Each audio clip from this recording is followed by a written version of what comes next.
Saudara Polda Metro Jaya pastikan tersangka kasus fitnah ijazah Jokowi, Roy Suryo CS, dicekal selama 20 hari ke depan. Lalu akankah pencekalan ini akan menjadi pintu penahanan Roy Suryo CS? Kita bahas bersama dengan kuasa hukum Roy Suryo CS, Bang Abdul Ghafur Sangaji dan juga Sekjen Pradi Bersatu, Mas Ade Darmawan. Selamat petang, Mas Bang Sangaji, Mas Ade. Selamat petang, Mas. Selamat petang. Oke, saya ke Bang Sengaji dulu. Bang Sengaji, Siap.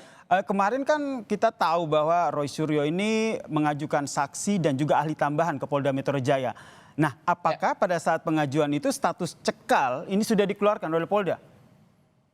Kami setelah ke Polda Metro Jaya untuk wajib lapor dan kemudian mengajukan permohonan untuk dilakukan gelar perkara, termasuk juga mengajukan daftar nama-nama saksi meringankan dan ahli meringankan, itu kami sama sekali belum tahu kalau Mas Roy bersama 7 tersangka lainnya sudah dalam status dicekal gitu. Kami baru baca itu lewat media, Mas. Oke, dan sudah ada konfirmasi ya dari Kabid Humas Polda Metro Jaya ya, akan dicekal selama 20 hari ke depan. Kemudian kalau Iya, kita lihat... itu konfirmasinya lewat media ya, Mas ya.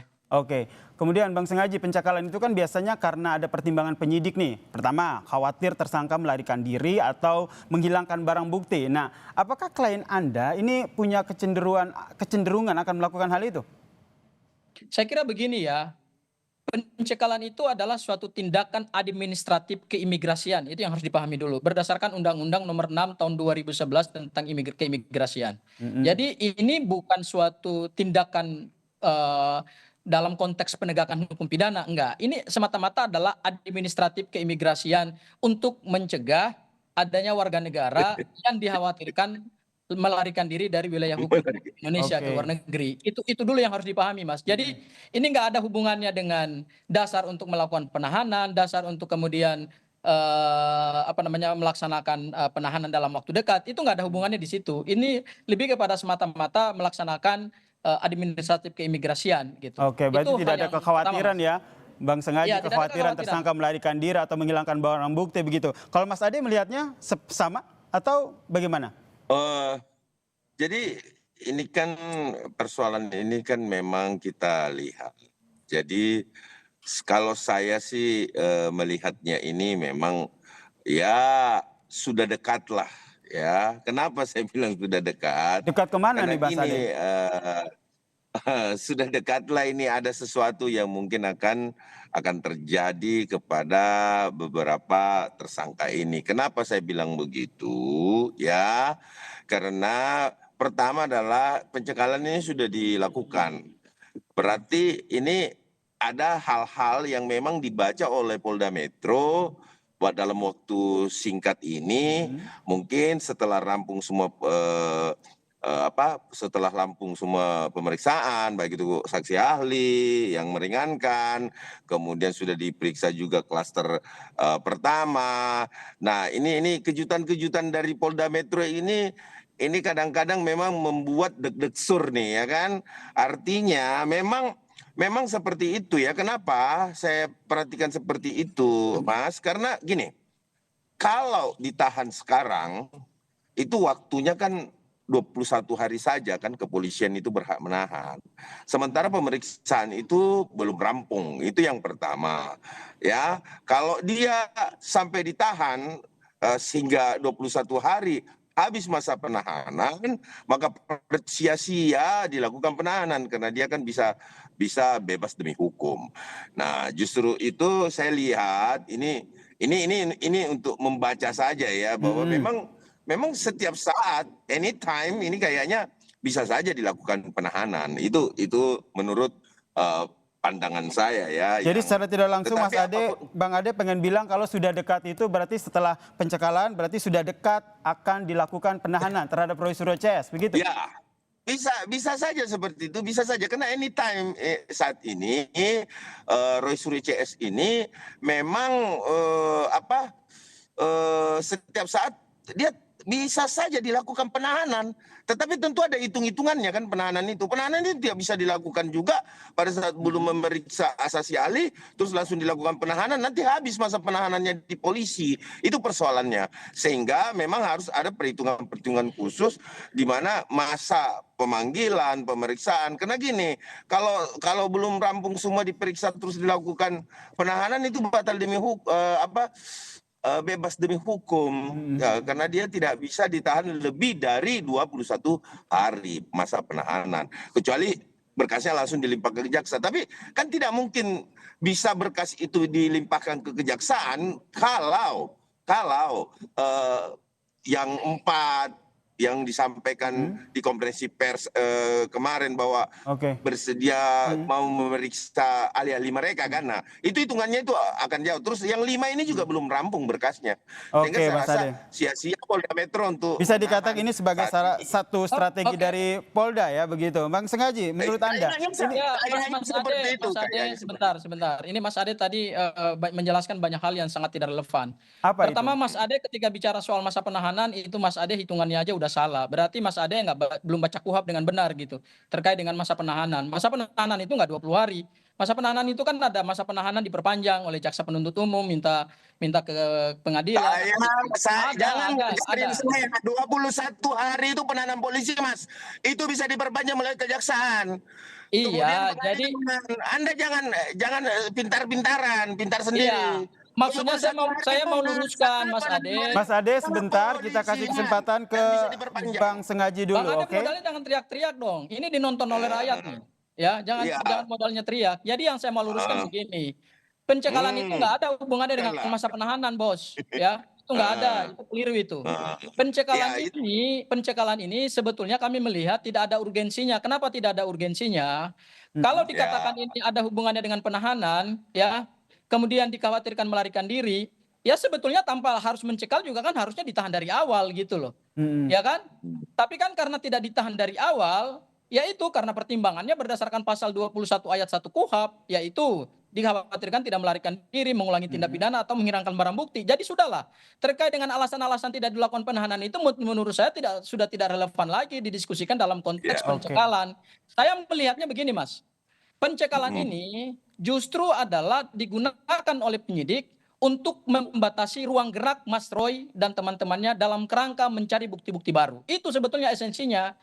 Jadi pencekalan ini digunakan oleh penyidik untuk membatasi, mempersempit ruang gerak supaya Mas Roy dan kawan-kawan ini mungkin tidak punya akses untuk ke luar negeri, mencari bukti-bukti tambahan, mencari bukti-bukti baru, sehingga dengan bukti-bukti baru itu bisa kemudian membantah semua pasal-pasal persangkaan yang dilakukan oleh Polda Metro Jaya sebagai dasar penetapan tersangka. Saya ambil contoh ya. Bang Sengaji, sederhananya emang ada bukti baru apa di luar negeri?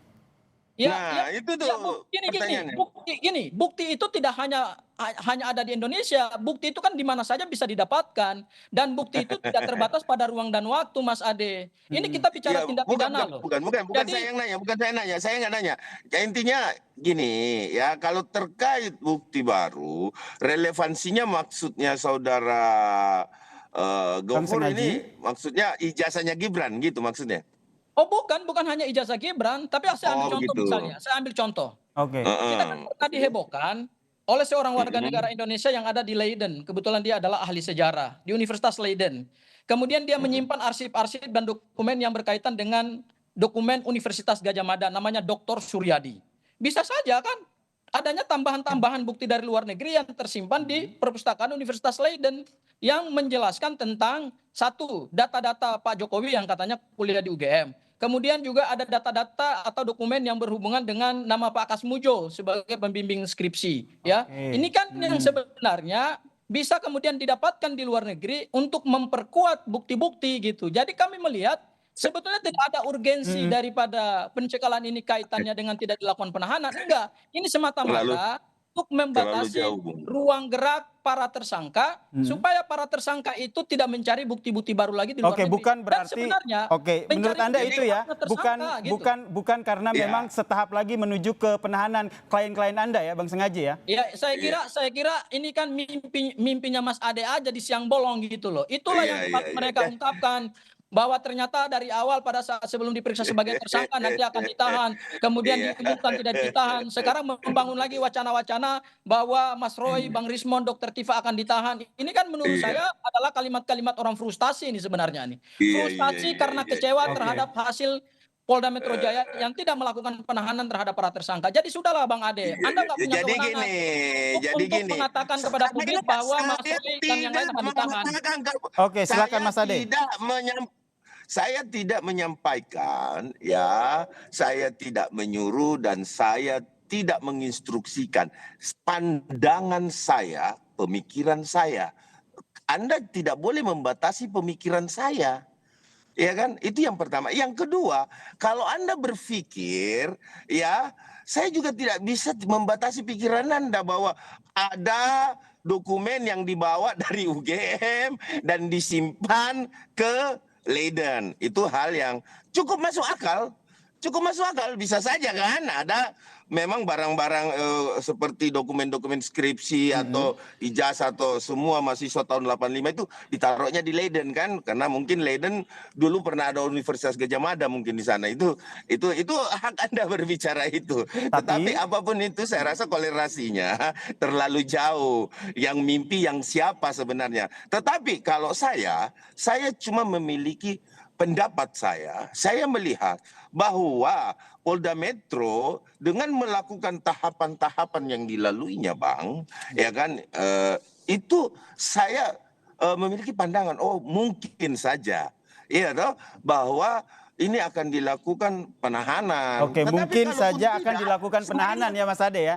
Mungkin saya akan dilakukan penahanan. Kalau dari Bang Sangaji sendiri sebagai kuasa hukum sudah bersiap dengan kemungkinan itu? Pencekalan akan berlanjut pada penahanan. Saya kira pencekalan ini adalah hal yang biasa saja. Tidak ada hubungannya dengan masa penahanan. Ini sebenarnya lebih kepada pertimbangan subjektif penyidik berdasarkan Undang-Undang Nomor 6 Tahun 2011 tentang keimigrasian. Ada kekhawatiran dari penyidik bahwa yang bersangkutan akan keluar dari wilayah hukum Republik Indonesia. Tetapi kami kemudian mengkaitkan adalah alasan itu masuk akal karena itu berdasarkan undang-undang gitu. Itu namanya reason by law. Tapi kemudian kami kaitkan dengan adanya motif atau tendensi untuk mempersempit ruang gerak para tersangka mendapatkan bukti baru di luar negeri. Dan ini menurut kami tidak fair. Kenapa tidak fair? Karena tersangka itu kan punya hak untuk mendapatkan dan mengumpulkan bukti. Bukti itu kan tidak terbatas pada ruang dan waktu, apalagi kita bicara dugaan tindak pidana. Ya kan, bukti itu kan bisa aja dia tersebar di mana saja. Tugas seorang tersangka kemudian dengan penasihat hukumnya adalah mengumpulkan bukti-bukti sebanyak-banyaknya, kemudian menghadirkan itu sebagai bukti tandingan dalam kerangka kita mencari kebenaran material yang berimbang gitu. Oke. Jadi bisa saja dengan ditemukannya bukti-bukti baru dari Universitas Leiden atau di tempat lain di luar wilayah Republik Indonesia, ini kemudian bisa memperkuat perlawanan terhadap pasal-pasal persangkaan oleh Polda Metro Jaya, kemudian membuat perkara ini menjadi terang benderang, sehingga nanti kemudian pasal-pasal persangkaan itu tidak terbukti. Jadi kami melihat lebih kepada motif untuk kemudian membatasi ruang gerak Roy Suryo ya untuk mencari bukti baru ya. Mas Ade terakhir. Ya terakhir bahwa saya sampaikan ya tidak hanya di Leiden mungkin itu data-data itu dibawa, mungkin ada di Amerika Serikat kan, di Harvard University mungkin. Maaf sambil bercanda ini Bang. Intinya gini, apapun itu haknya Bang ini intinya saya masih memiliki harapan besar. Ya, saya tetap konsisten. Harapan kami ya ini bisa saja dilakukan penahanan Bang. Bisa saja. Ini saya bukan nakut-nakutin nih Bang ya, tetapi kayaknya nih gelagatnya nih sampai ke situ loh Bang. Tapi ya itu terserah Polda Metro kan, kita nggak bisa intervensi dong, itu hanya Polda Metro gitu loh. Ya kan, monggo silahkan gitu. Apapun yang terjadi kita siap. Yang jelas masalah penahanan atau tidak ini kita nantikan di bagaimana langkah yang diambil oleh Polda Metro Jaya ya mengurus kasus ini ya. Sepakat ya soal itu ya. Oke, terima kasih Bang Sangaji, terima kasih Mas Ade Darmawan telah bergabung bersama kami di Kompas Petang. Salam sehat semuanya. Thank you ya Bang Ade ya.